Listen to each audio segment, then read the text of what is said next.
भगवान तुम्हारे पापों को माफ़ करे। कहानी। हर दिन एक भिखारी दरवाजे के पास आकर भीख मांगता था और घर का मालिक हमेशा घर के बाहर आते ही उसे देखकर फिर जाया करता था। कई बार उसके लिए गालियां भी बकता। वो कहता, तू जिंदा ही क्यों है?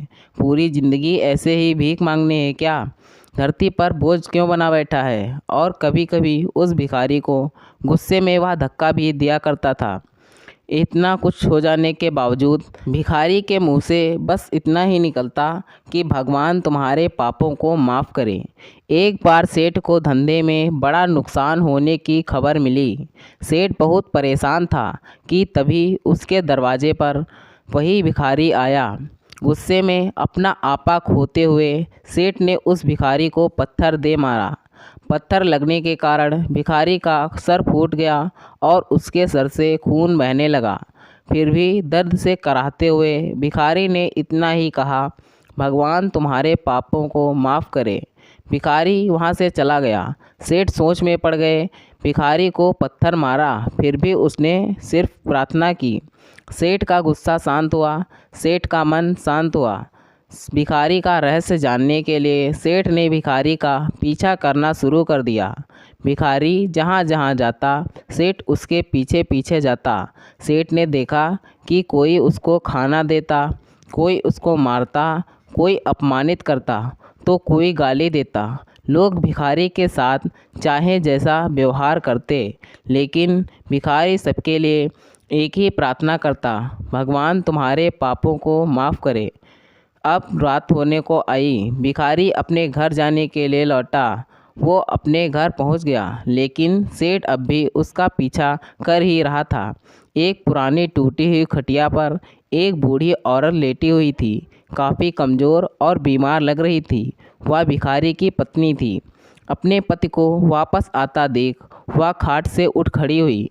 पत्नी ने अपने पति के भीख वाले कटोरे में देखा, उसमें सिर्फ आधी बासी रोटी थी। उसे देखकर वह बोली, आज बस इतना ही मिला? और हाँ, आपके सिर से खून निकल रहा है, ये चोट कैसे लगी? बूढ़ा भिखारी बोला, आज बस इतना ही मिला, किसी ने कुछ दिया ही नहीं। सबने गालियाँ दी और एक ने पत्थर भी फेंका, इसलिए मेरा सर फूट गया। एक गहरी ठंडी सांस लेकर बूढ़ा भिखारी फिर से बोला, यह मेरे ही पापों का फल है। तुम्हें याद है कुछ सालों पहले हम कितने अमीर थे? क्या कुछ नहीं था हमारे पास? हमारे पास हर चीज़ ज़रूरत से ज़्यादा थी, लेकिन हमने कभी दान नहीं किया।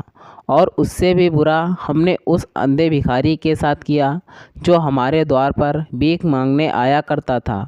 बूढ़ी पत्नी के आंखों में आंसू आ गए। वह बोली, हाँ, हम उस बेचारे अंधे के साथ बहुत बुरा करते थे। उसका अपमान करते थे, उसे खाने के लिए रोटी की जगह कागज़ दिया करते थे, उसका मजाक उड़ाया करते और कभी कभी मारा भी करते थे। मैंने कभी उसको रास्ता नहीं दिखाया।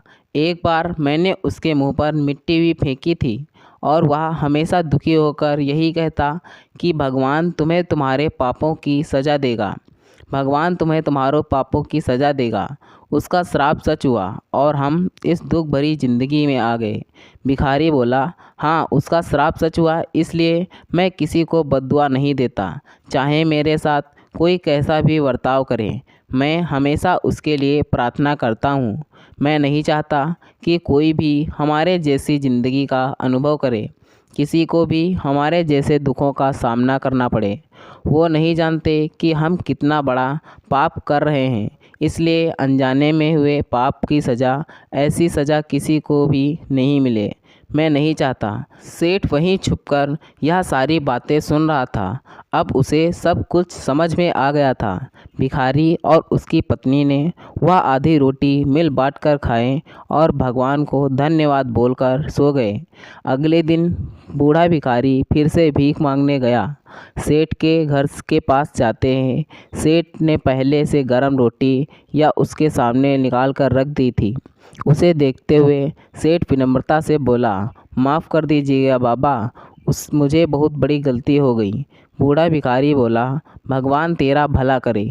इतना कहकर वह आगे निकल गया।